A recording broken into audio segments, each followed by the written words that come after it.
Amigos y hermanos, continuamos con el tema del día de ayer, acerca de Satanás en las 7 iglesias de Apocalipsis.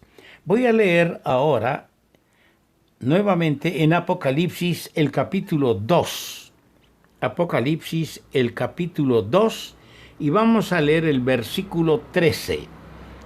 Yo conozco tus obras y dónde moras, donde está el trono de Satanás, pero retienes mi nombre y no has negado mi fe, ni aun en los días en que Antipas, mi testigo fiel, fue muerto entre vosotros, donde mora Satanás. Ayer vimos que Satanás tiene una morada, pero aquí ahora vemos que Satanás también tiene un trono. Satanás tiene un trono. ¿Por qué? Cualquiera no tiene un trono. El Señor Jesucristo dijo, hablando del diablo, de Satanás, en Juan capítulo 12, versículo 31, dijo esto: ahora es el juicio de este mundo. Ahora el príncipe de este mundo será echado fuera. Aquí el Señor llama a Satanás un príncipe. Pero en el capítulo 12 del Evangelio de Mateo, versículo 26, es un rey. Dice allá así, Mateo 12, 26, y si Satanás echa fuera a Satanás, contra sí mismo está dividido. ¿Cómo pues permanecerá su reino? Satanás tiene un reino. Entonces Satanás es un rey, tiene un trono. Pero si pasamos más adelante, hallamos más claro el pensamiento en Apocalipsis capítulo 9, el versículo 11. Y tienen por rey sobre ellos al ángel del abismo, cuyo nombre en hebreo es Abadón y en griego Apolión, que significa destructor. Tienen por rey al ángel del abismo. El ángel del abismo es Satanás y es un rey. Entonces, si es un rey, tiene que tener un trono.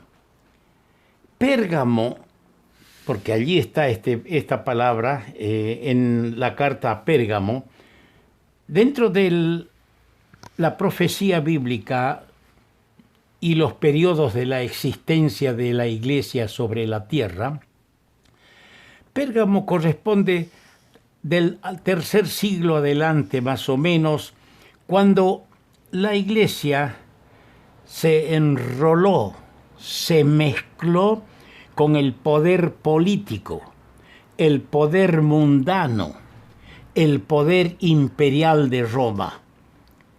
La iglesia empezó su desvío, pero aceleradamente, desde la iglesia de Pérgamo. Sin duda alguna, si leemos las primeras 2 cartas, vemos qué maravilla, cómo la iglesia es perseguida, porque la iglesia no es de este mundo, es perseguida allí. Pero ahora ha entrado en Pérgamo y dice que en realidad Pérgamo se representa como el trono de Satanás aquí. ¿Por qué? Porque Pérgamo era el centro de la religión idólatra imperial. Era el centro de la religión del Imperio Romano, del paganismo en aquel tiempo. Se dice que era la sede, eso dicen los historiadores, que era la sede de 4 de los más grandes cultos idólatras del mundo antiguo. Ahora, según las profecías, un día Satanás va a ceder su trono a la bestia, al anticristo en Roma. Luego el anticristo se sentará en el mismo trono de Dios en Jerusalén y será adorado como si fuera Dios.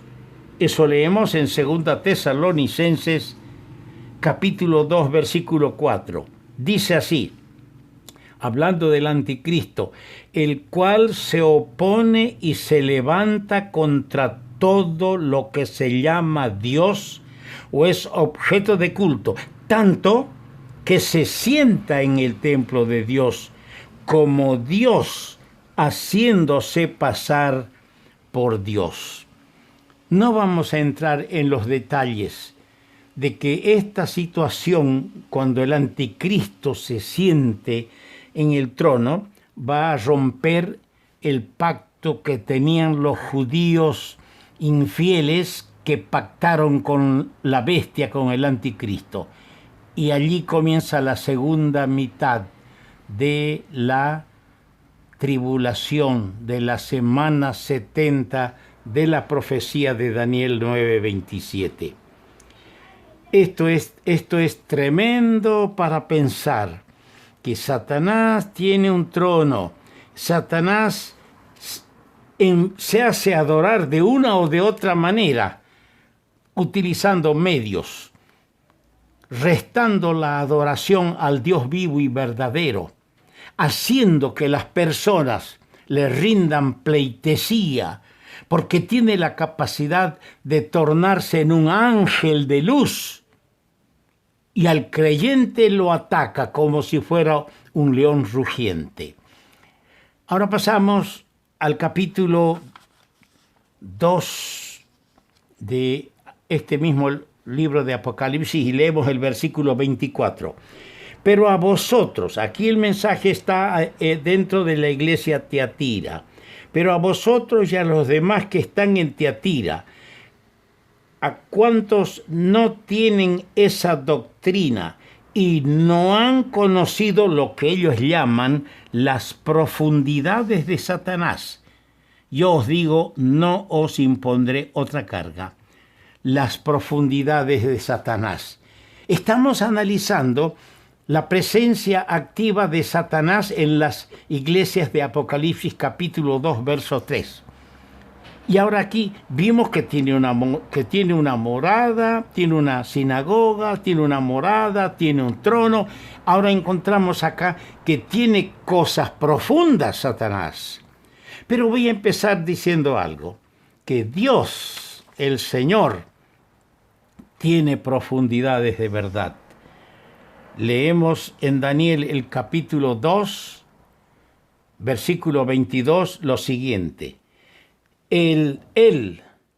Dios se revela, Daniel 2:22, Dios revela lo profundo y lo escondido, conoce lo que está en tinieblas y con él mora la luz. Y cuando Pablo hace una exposición profunda de la doctrina del Señor, exclama asombrado con estas palabras en Romanos capítulo 11, versículo 33. Oh profundidad de las riquezas de la sabiduría y de la ciencia de Dios. Cuán insondables. Mire, primero dijo, oh profundidad. Y cuán insondables son sus juicios e inescrutables sus caminos. Qué cosa más preciosa descubrimos en las Sagradas Escrituras. Dios tiene cosas profundas, pero Satanás dice tiene cosas profundas. Sí, uno lee 2 Tesalonicenses, el capítulo 2, los versículos 9 y 10, y se queda asombrado. Dice, hablando del anticristo, inicuo, cuyo advenimiento, cuya venida es por obra de Satanás. Satanás, ¿qué le da al anticristo? Gran poder y señales y prodigios mentirosos, y con todo engaño de iniquidad para los que se pierden, por cuanto no recibieron el amor de la verdad para ser salvos. Debemos entender y vemos en las Escrituras que hay el misterio de la piedad, como también hay el misterio de la iniquidad. El Señor no lo llama profundidades de Satanás, sino que los hombres lo llaman profundidades. Y esto no es difícil identificar.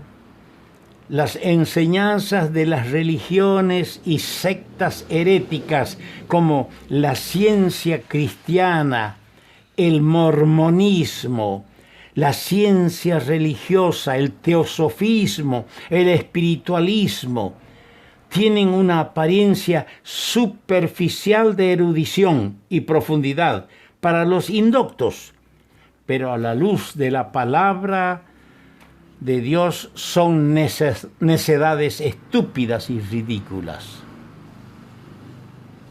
Y por último, leemos en el capítulo 2, versículo 10, no temas en nada lo que vas a padecer.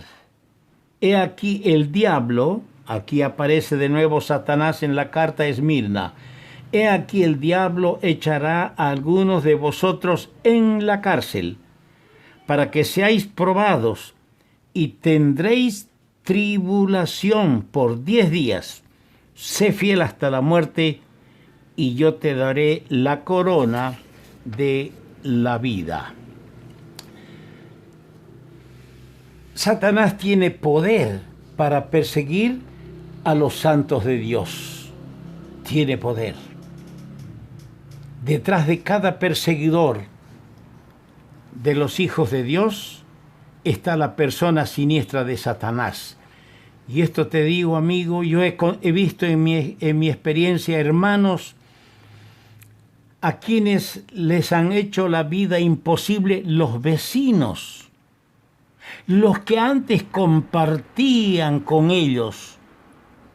En vez de admirar y elogiar el cambio que ha producido la presencia de Cristo en la vida de las personas, los han tomado como si fueran sus enemigos y han tratado de hacerles todo el daño posible.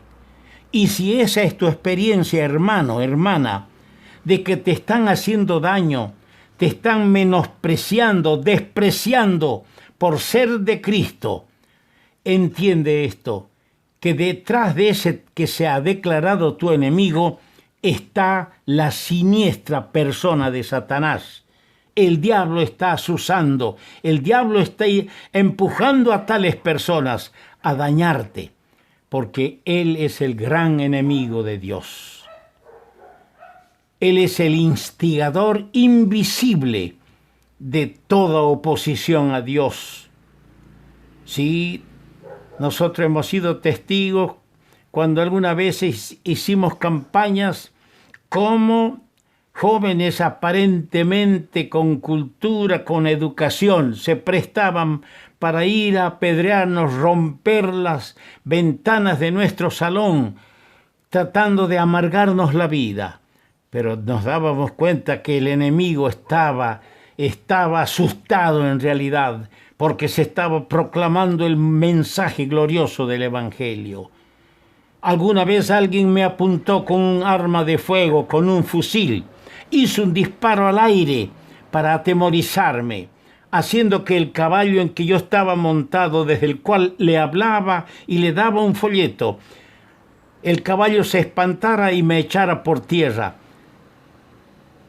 Y después de los años ese hombre comprendió, pidió perdón al Señor, se arrepintió.